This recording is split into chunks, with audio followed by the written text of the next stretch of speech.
In this video, we are going to talk about the use of the imperfect tense in Latin. This is covered in the grammar for 4A on pages 194 through 96. First, we need to talk about a concept called aspect. We are now learning the imperfect tense. It is the second past tense we have learned in Latin. Some time ago, we learned the perfect. To understand the difference between the perfect and imperfect tense, we need to discuss aspect. The difference between the imperfect tense and the perfect tense is not one of time. It is one of aspect, that is, the way the action of the verb is portrayed. Here's an example of aspect in English. Imagine that yesterday you ran a little bit. Well, you could describe that by saying, I ran, or I was running. Both of these are accurate descriptions of what you did. But there's a difference between these two expressions, I ran and I was running. I ran is typically used when that's your major point or it's an important element in a story. I was running is used in English instead to indicate that this process was going on when something else occurred. Typically, you might say something like, I was running when I broke my leg. The distinction between these two verb forms, I ran and I was running, is not one of tense or time. It is technically one of aspect.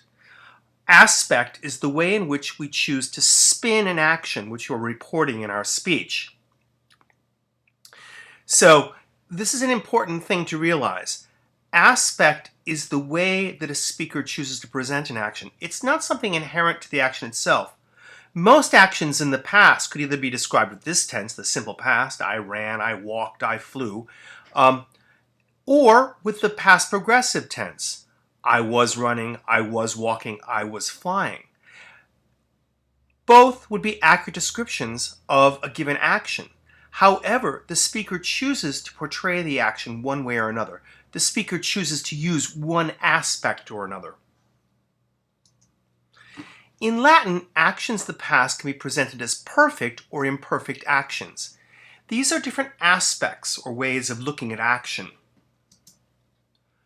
Perfect actions are presented as complete. Of course, perfect means complete in Latin. It's from perficio, to do thoroughly, right? To do completely. And perfectus means done completely. Imperfect actions are presented as incomplete. An imperfect action is an incomplete action. That's what imperfect means in Latin. Let's see what we mean by this. Let's imagine that someone makes the following statement. Miles scholasticos pipere sparsit. Miles, this means a soldier. I'm going to use it to translate the idea of policeman here. I couldn't come up with a better idea for a policeman. Okay, so miles means policeman. Sparsit means sprayed.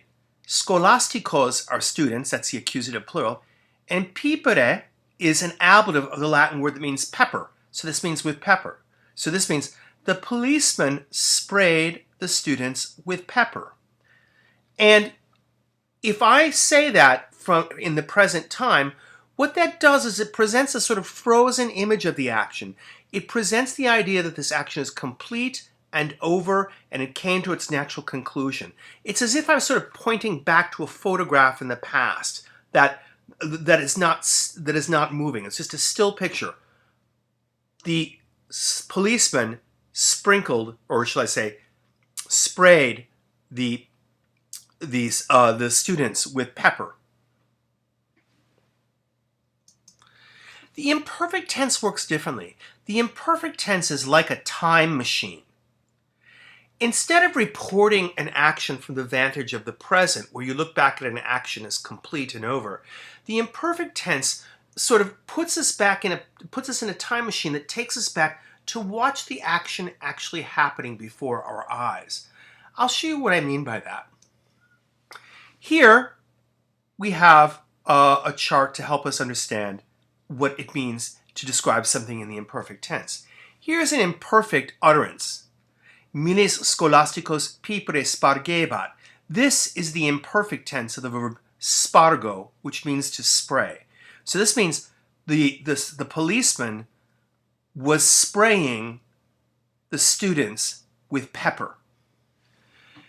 What this does is it actually sort of creates an imaginary vantage point in the past from which you can actually watch the action occurring before your eyes. This is not a still, static picture of a past action. It actually puts you before the action and has you as if watching it unfold before your eyes. And that's what the imperfect does. So what it does is it sort of creates an imaginary vantage point on the past where you're actually watching the actions unfold before your eyes. So the imperfect presents actions in the past as if they were being witnessed by a contemporary observer. We can say the imperfect is the projection onto the past of a present perspective. This is actually the most sophisticated way to think of the imperfect.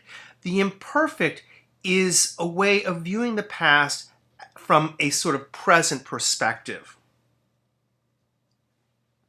By the way, that's why it is formed using the first principal part of verbs, the present, because there's an intimate relationship between the present tense and the imperfect tense.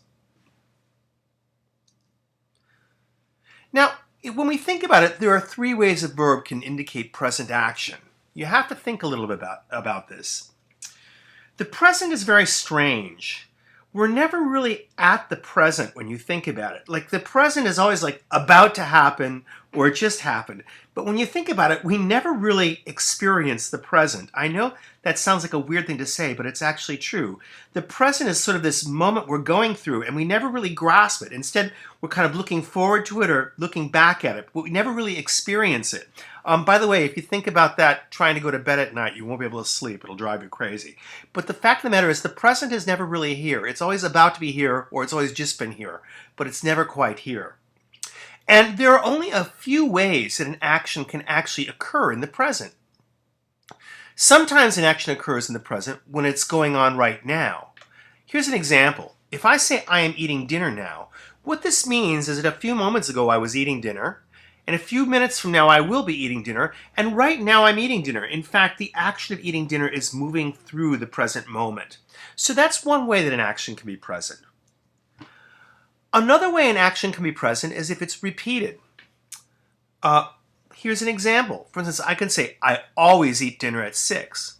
What this means is yesterday and the day before I ate dinner at 6, today I'll eat dinner at 6, tomorrow I'll eat dinner at 6, and the day after that I'll eat dinner at 6 as well, and so on. So in some sense, this repeated action crosses the present, and it can be said to be present. So that's the second way an action can be present. The third way that a verb can indicate a present meaning is if it happens to be a state. States also can cross the present. For instance, I can say, I believe you. Belief is a state of mind. Nothing changes when you believe something. It's just sort of like, or someone. It's just sort of a state that your mind is in. And that state can begin before the present and end after the present, and therefore be in the present, sort of cross over the present. So states as well can be present. Let me sum this up then. An action can be present if it's actually occurring across the present moment. An action can also be present if it's repeated in a way that the repetitions cross over the present. And finally, a verb that indicates a state can be present if the state began before the present moment and continues on till after the present moment, as in I believe you. Now, what I told you before was that the imperfect is the projection of a present tense onto the past. So what that means is these same three sorts of perspectives or possibilities are going to occur with the imperfect tense in the past. Imagine we're talking about some time in the past. Well, then if we want to have an imperfect verb cover of that time, it can be that an action was going on at that time. For instance, I might say, I was eating dinner then. In this case, the eating began before then and continued after then, and therefore was contemporary with then. It occurred at the same time.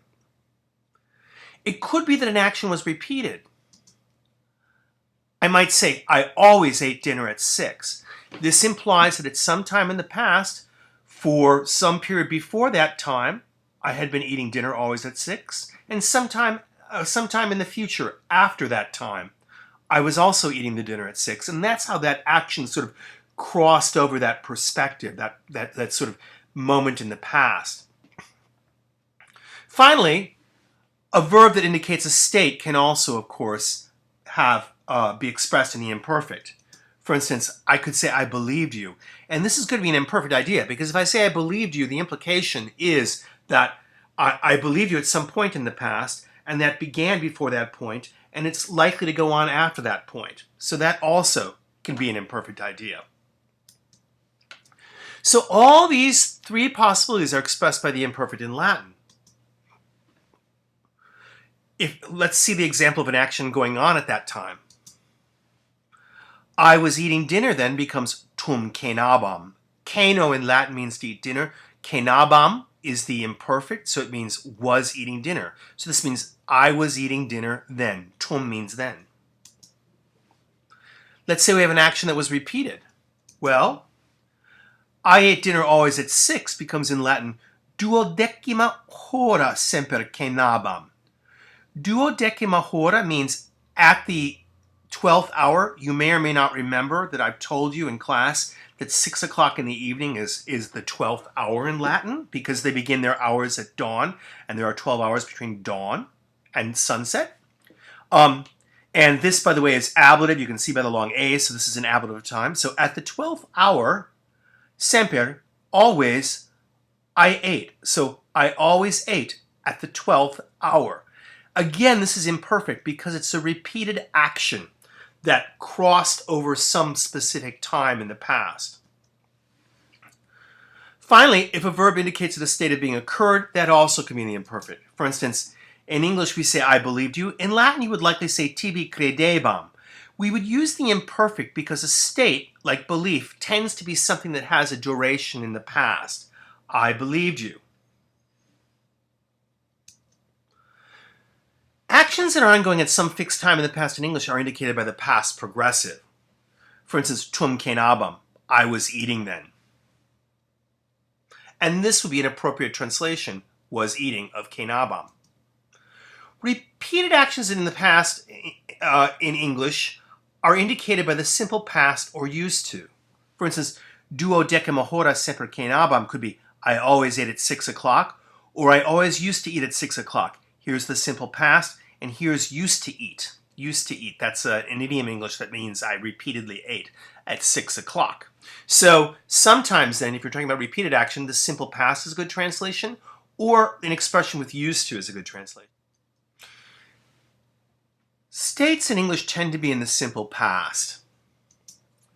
In Latin, because they are thought of as being in process, they usually are in the imperfect. So in Latin, we say tibi credebam with the imperfect. In English, we'll just say, I believed you. We don't usually say things like, I was believing you, because English doesn't like to put states into the progressive tenses. Finally, do note that the perfect in Latin implies that an action came to its natural conclusion. The imperfect does not. Perfect, of course, means complete. The implication, then, is that a perfect tense verb always indicates an action that's complete. The imperfect means incomplete. And in fact, it's interesting because the imperfect can leave open whether an action was actually achieved or not. Here are some examples. Portam aperui means I opened the gate. Portam is a gate, like a city gate. Aperui is the perfect of the verb that means to open in Latin. Aperio, aperiri, aperui, apertum. Aperui is the perfect. This means I opened the gate, and the implication is the gate definitely opened. But let's look at this change in the imperfect. If I say portam aperiebam, it is possible that I actually opened the gate. This means I was opening the gate. But it's also possible that I did not open the gate, that I failed. I was opening the gate, but I failed. It was stuck. It wouldn't move or whatever. So in Latin, portam aperiebam doesn't necessarily mean that the gate was open. That's interesting because that means that there are a couple additional translations possible of the imperfect. One possible translation was, I began to open the gate. This is a very legitimate translation for the imperfect in Latin. And another one, I tried to open the gate. Again, that is a possible translation in the correct context for the imperfect, because the imperfect does not tell you one way or another whether the action was actually achieved or not.